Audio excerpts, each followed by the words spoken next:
The phone call came early in the morning. Robert had died in his sleep. He was 71 years old. His family found him in bed, peaceful, with no signs of struggle. An autopsy later revealed that he had experienced an acute myocardial infarction, a massive heart attack sometime during the night. What makes this tragic is that Robert had no warning. He felt fine when he went to bed. He had no chest pain during the night. He simply died in his sleep. Robert's death is not unusual. Sudden nocturnal cardiac death is shockingly common. Approximately 50% of all cardiac deaths occur at night or in the early morning hours. This is not random. It is not bad luck. It is the result of specific physiological changes that occur during sleep and specific behavioral patterns that people engage in during the evening. The nighttime environment is fundamentally different from the daytime environment. During sleep, your heart rate drops, your blood pressure rises, your blood becomes thicker, your airways partially collapse, and your nervous system shifts from sympathetic to parasympathetic dominance and then back to sympathetic dominance. If you are engaging in behaviors that exacerbate these physiological changes, you are substantially increasing your cardiovascular risk during sleep. The purpose of this discussion is to identify 5 specific nighttime habits that dramatically increase the risk of nocturnal cardiac events and provide you with evidence-based strategies for eliminating these risks. Unlike many other health interventions that require significant lifestyle modification or pharmaceutical intervention, preventing nocturnal cardiac death is often as simple as changing your evening routine. If you are over 60, if you have any history of cardiovascular disease, or if you have multiple cardiovascular risk factors, the information in this discussion could quite literally save your life. Nighttime Danger 1: Late heavy meals and triglyceride spikes.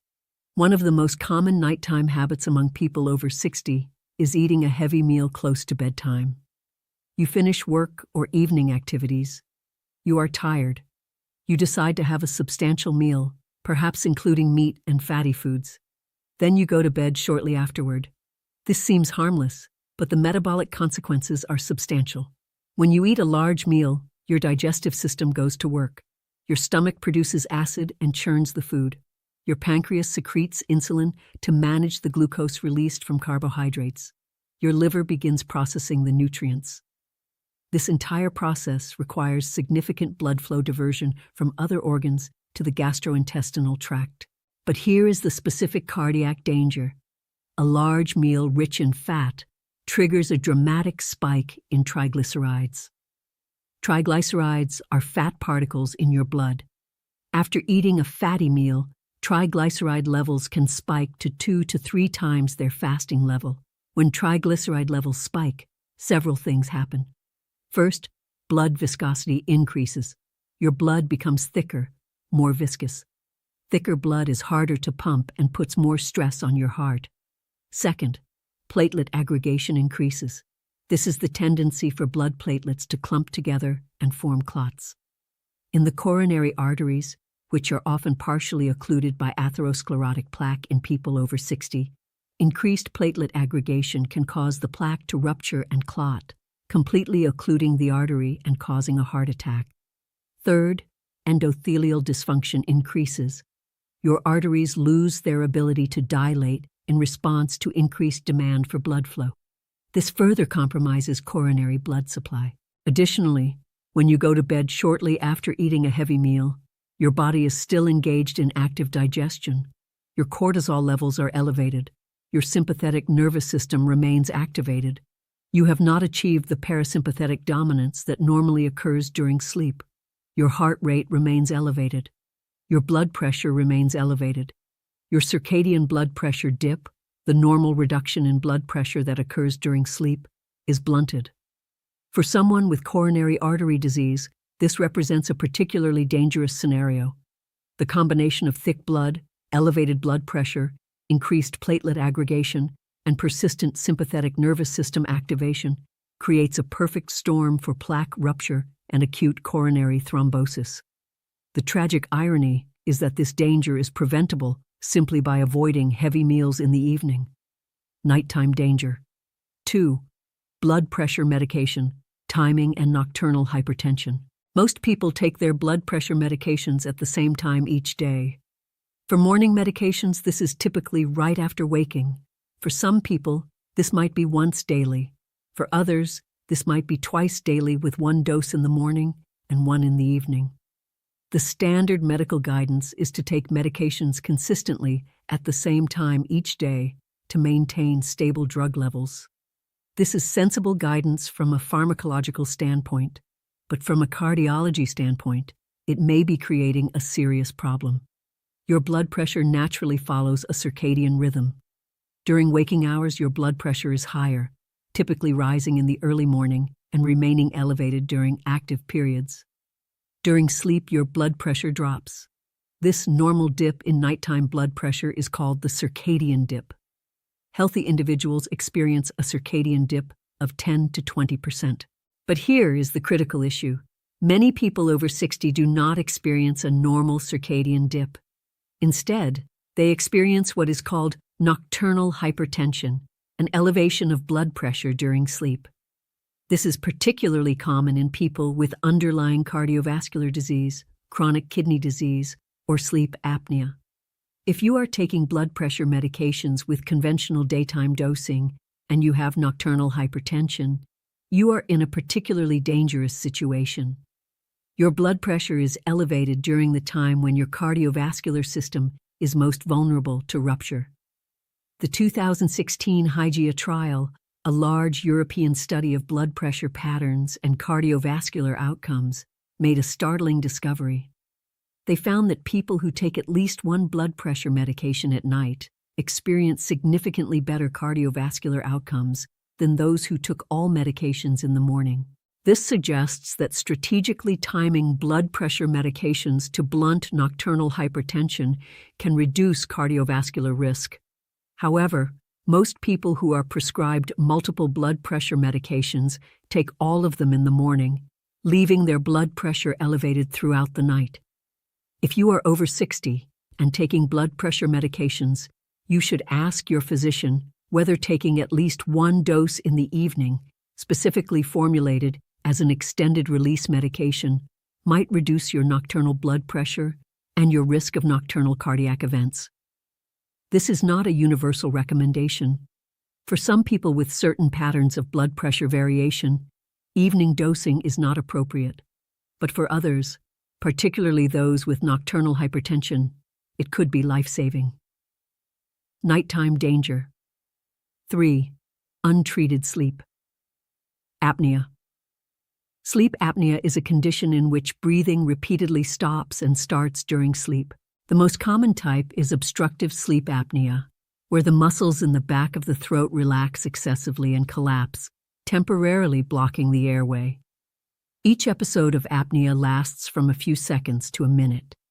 During this time, oxygen saturation in the blood drops. The brain detects the oxygen deficiency and triggers an arousal, a brief awakening that allows breathing to resume. For people with severe sleep apnea, this can happen dozens or even hundreds of times per night. Most people with sleep apnea are unaware they have the condition because they do not remember the arousals. Their sleep partner might notice loud snoring or witnessed breathing pauses, but the person with the apnea simply feels unrested in the morning. Sleep apnea is extraordinarily common. Approximately 30% of people over 60 have at least mild sleep apnea. Approximately 50% have moderate sleep apnea. The cardiovascular consequences are severe. Each apneic episode triggers an oxygen desaturation event. The body responds to oxygen deprivation by releasing stress hormones like adrenaline and cortisol. This activates the sympathetic nervous system. Heart rate increases acutely. Blood pressure spikes. If this pattern repeats dozens or hundreds of times per night, the cumulative cardiovascular stress is immense. Additionally, sleep apnea creates a pro-inflammatory state. Over time, it leads to endothelial dysfunction, increased oxidative stress, and activation of the clotting cascade. People with untreated sleep apnea have dramatically increased risk of heart attack, stroke, and sudden cardiac death. the increased risk is particularly pronounced during sleep. An untreated person with severe sleep apnea is vulnerable to a catastrophic cardiac event any night. Yet many people with sleep apnea are never diagnosed because they do not recognize their symptoms or because their healthcare providers do not screen for it. If you are over 60, if you snore, if you feel unrested despite adequate time in bed, or if your bed partner has noticed breathing pauses, you should be screened for sleep apnea. A simple home sleep test can diagnose the condition. Treatment, typically with continuous positive airway pressure, or CPAP, therapy dramatically reduces nocturnal cardiac risk. Treating sleep apnea may be the single most important thing you can do to reduce your risk of nocturnal cardiac death. Nighttime danger 4. Dehydration, before bed. Most people do not intentionally dehydrate themselves before bed, but many engage in behaviors that effectively do so. You might limit fluid intake in the evening because you want to avoid nighttime bathroom trips. You might have a cup of caffeinated tea or coffee in the evening, which is a diuretic and promotes urinary loss of water. You might exercise in the evening without replacing lost fluids. You might go to bed slightly thirsty because you are tired and do not feel like drinking more water. Each of these behaviors contributes to a state of nocturnal dehydration. By the time you fall asleep, your blood volume might be decreased and your blood osmolarity might be elevated. What happens to your blood when you become dehydrated? It becomes thicker. Osmolarity increases, which means dissolved particle concentration increases.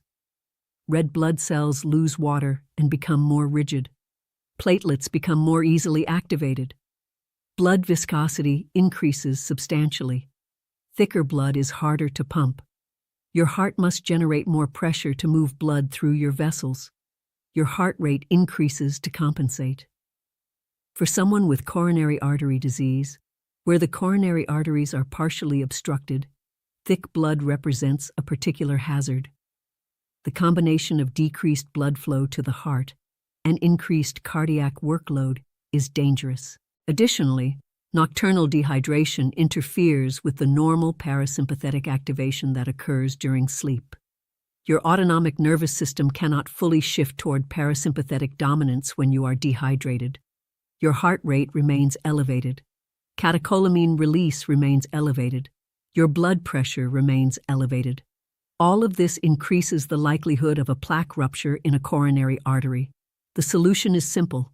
Ensure adequate hydration throughout the day and during the evening. If you are concerned about nighttime bathroom trips, drink adequate fluids during the daytime and taper your fluid intake starting a few hours before bed. But do not go to bed significantly dehydrated. If thirst wakes you during the night, that is your body telling you that you need water. Drink some. The slight increase in nighttime bathroom trips is far less concerning than the increased risk of nocturnal cardiac events from significant dehydration. Nighttime danger 5. Bedroom temperature and cardiovascular thermoregulation. The temperature of your bedroom during sleep might seem like a trivial detail, but it significantly affects your cardiovascular physiology. Optimal sleep occurs when your core body temperature drops by approximately 1 to 2 degrees Celsius.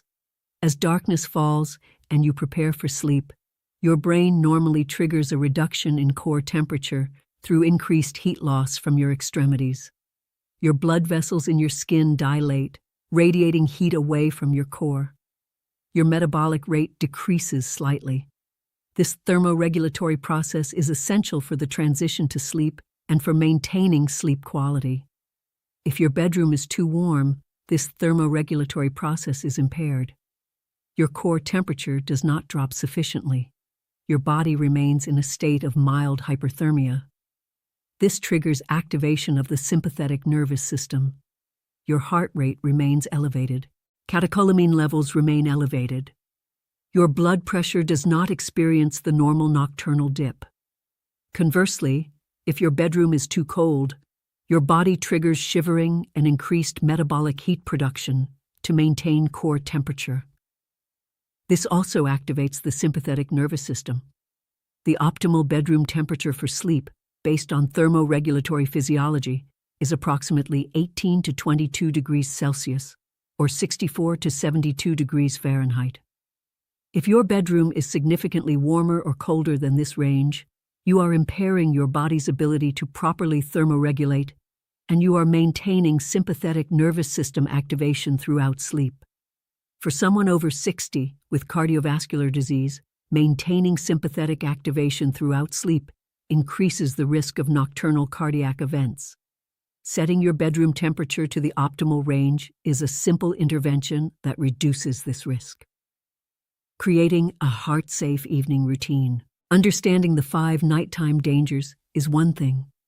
Integrating these insights into an actual evening routine is another.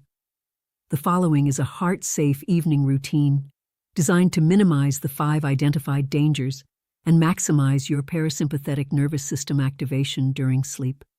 Start this routine approximately 2 to 3 hours before bedtime. Begin by ensuring that any heavy meals are completed. If you feel hungry during the evening, eat a light snack such as a small portion of nuts or a piece of fruit. Do not eat a large meal within 3 hours of bedtime. If you take blood pressure medications, take them at the prescribed time. If your cardiologist has recommended an evening dose, take it at this point. Now begin your wind down. Dim the lights in your home to signal your circadian rhythm that darkness is approaching. This will help trigger the appropriate reduction in core body temperature. Avoid bright light from screens.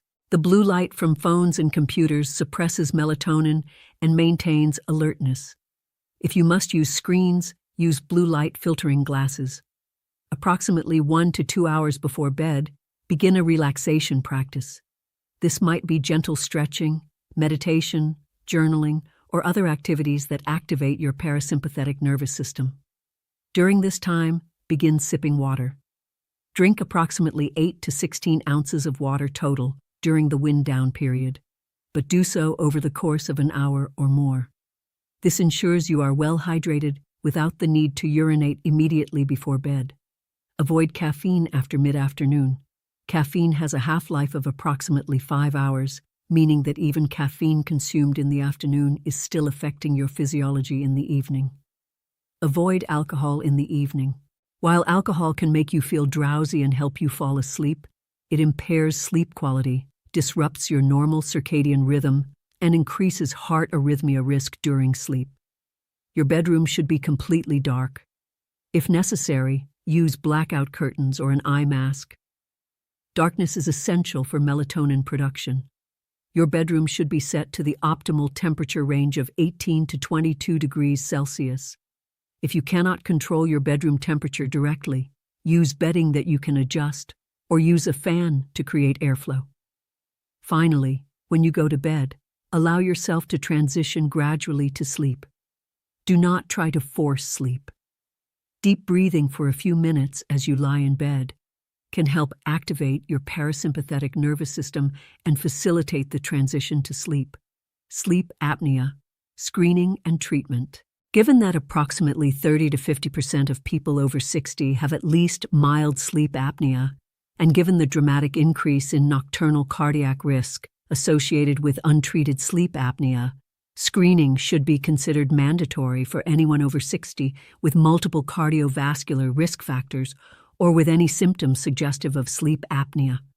Symptoms include loud snoring, witnessed breathing pauses, gasping awake during the night, persistent daytime sleepiness, morning headaches, or a sensation of restlessness during sleep. A simple screening questionnaire called the stop-bang criteria can help identify people at high risk. If you have risk factors or symptoms, ask your physician for a home sleep apnea test or a sleep study. These tests are safe, non-invasive, and diagnostic. If sleep apnea is diagnosed, treatment with continuous positive airway pressure is the gold standard. CPAP machines create a gentle, continuous stream of air that holds your airway open during sleep, preventing apneic episodes. While CPAP therapy requires some adjustment and compliance effort, the cardiovascular benefits are substantial. People who use CPAP therapy consistently have significantly reduced risk of nocturnal cardiac events. For people with moderate to severe sleep apnea, CPAP therapy is more important than any medication for reducing nocturnal cardiac risk. Conclusion: taking control of nocturnal risk. Robert's death was preventable. He had multiple modifiable risk factors. He likely had sleep apnea, which was never diagnosed or treated. He ate heavy meals in the evening. He may have been dehydrated. His blood pressure medications were likely all taken in the morning, leaving nocturnal hypertension untreated. He may have slept in a warm bedroom. Any one of these factors increased his risk. The combination made nocturnal cardiac death statistically likely. You do not have to face the same fate. The 5 nighttime dangers identified in this discussion are all modifiable. You can change your eating patterns. You can work with your physician to optimize your blood pressure medication timing. You can get screened for sleep apnea and, if diagnosed, pursue treatment. You can ensure adequate hydration. You can set your bedroom to the optimal temperature. These changes do not require pharmaceutical intervention. They do not require dramatic lifestyle modification. They require awareness and deliberate choice. If you are over 60, if you have cardiovascular risk factors, or if you have any symptoms suggestive of the conditions discussed, take action now. Talk to your cardiologist about nocturnal hypertension and medication timing. Talk to your primary care physician about sleep apnea screening. Evaluate your evening routine and make adjustments to eliminate the 5 nighttime dangers. Sleep should be a time of healing for your cardiovascular system, not a time of vulnerability. With the appropriate evening routine and medical attention to nocturnal risk factors, you can make sleep a protective factor rather than a danger zone. Your life may depend on it.